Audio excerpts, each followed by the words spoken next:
dostlar, ne izlərsiniz, nə ağarsınız? Yani Quba ördəyini almanızı tavsiyə edərəm. Niyə? Yumurtasını görə bilərsiniz. Axşamki yumurtalar ta buradadır. Yani mən yığıb gətirməmişəm. Özləri axşamki yumurtalardır bu. Burada dayan sayım 2, 4, 6, 8, 10, 12 dənə yumurta burada var. Gördüğünüz kimi saya bilərsiniz. Dostlar, mesela siz uşaqsınızsa ananıza da göstərib Quba ördəyi ala bilərsiniz. Çünki çox sərfəlidir də. Şəhərdə olun, kənddə olun, istədiyiniz yerdə olun, ala bilərsiniz. 2, və burada sayıram. 2, 3, 5 tane de burada var. İndi burada da ördəklərimiz var gördüğünüz kimi. Dostlar, Quba ördəyi çox sərfəlidir. Burada ördəyi qorxutdum, qaçdı getdi. O yatan ördəkdir. Çox sərfəlidir. Yəni yumurtalarını görürsünüz. Çoxdur. Sizə göstərdim o yumurtalar. Ördəyi buradakı yumurtalar isə yatan ördəyindir.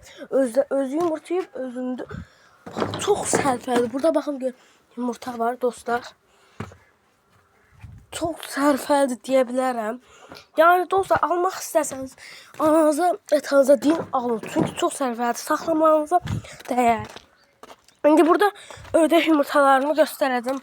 Burada bilmirəm, hələ indi gəldim. Baxın, dostlar, mənim görmədiyimi siz görə bilərsinizsə mənə deyə bilərsiniz. Deyib, baxın, burada yumurta var. Baxın, görürsünüz, bu bir. Bu yumurta burada dursun. Yani buradadır. Götürməmişəm, eləməmişəm. Baxaq, buralarda da baxaq, var. Dostlar, buralarda çox olur. Burada var.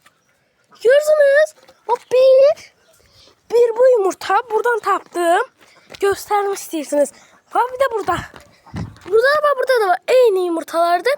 Eyni deyil əslində. Birini oradan tapdım, birini de buradan. Çox sərfəlidir yumurtalar. Görürsünüz mü? Yani mesela tort saz pişirsiniz, bunun içine vurabilirsiniz. Yumurtayı ben oradan tapıştım buradan. Hemen yerine koyayım. Burada tapıştım diye. Yok, buradan yok.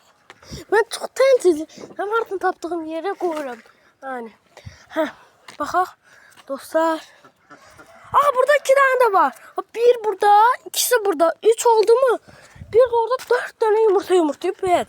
Buradaki ördəklərimizdir. Bu ördəklərimiz yumurtayıb. Yani kanalıma da abone olmayı, like atmayı unutmayın. Yani bu ördəklərin yumurtaması çok sərfəlidir. Dən verirsən, elinizdən qutardı.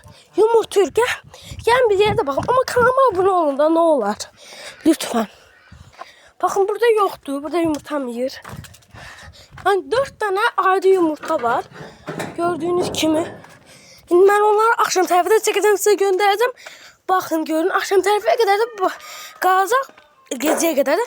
Mən bunları ördəklər yerinə salanda gəlib baxacam.